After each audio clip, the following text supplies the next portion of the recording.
Merci Madame la maire.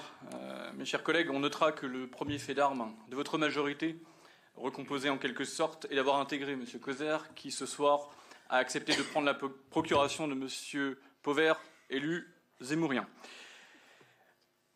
Bref, Madame la maire, Mulhouse mérite mieux. Mulhouse mérite mieux que ce triste spectacle et cette gestion à la petite semaine.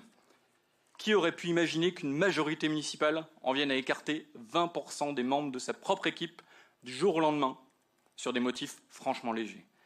Qui aurait pu imaginer que cela ait lieu dans une ville paupérisée, territorialement fracturée et aux indicateurs de santé parmi les plus alarmants du pays? Qui pour accomplir cette folie?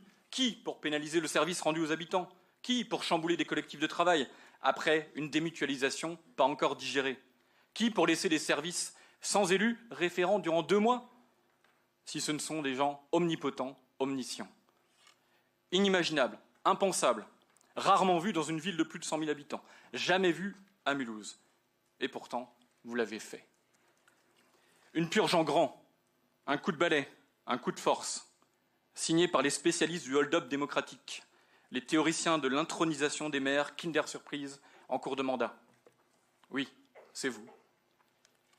Vous voulez fêter les 800 ans de notre belle ville, mais vous enterrez la démocratie locale comme pour mieux revenir en arrière. Vous ne supportez pas la contradiction et vous n'acceptez même pas les nuances. Qu'a-t-on un jour osé quand nous avions proposé de co-construire des projets pour le bien des Mulhousiens? Vous nous avez renvoyé dans les cordes et dans les dents cette formule lapidaire. J'ouvre les guillemets. Nous refusons la cogestion. Fermez les guillemets.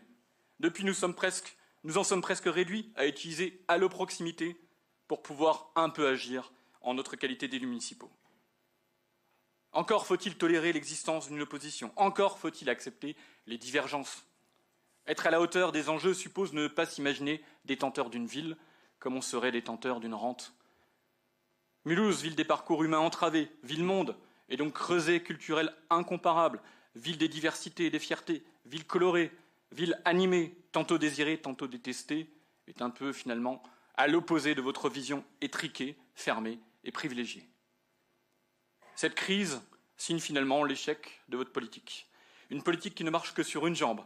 Changer le décor, changer les apparences, essentiellement autour de l'hypercentre. L'autre volet, l'humain, est laissé en déshérence. Votre mandat signe une montée vertigineuse des inégalités sociales, des inégalités de santé et des inégalités scolaires. Devant ce constat, on serait en droit d'attendre plus d'humilité. Mais vous avez fait le choix de la suffisance et de la défiance. Dans le tact.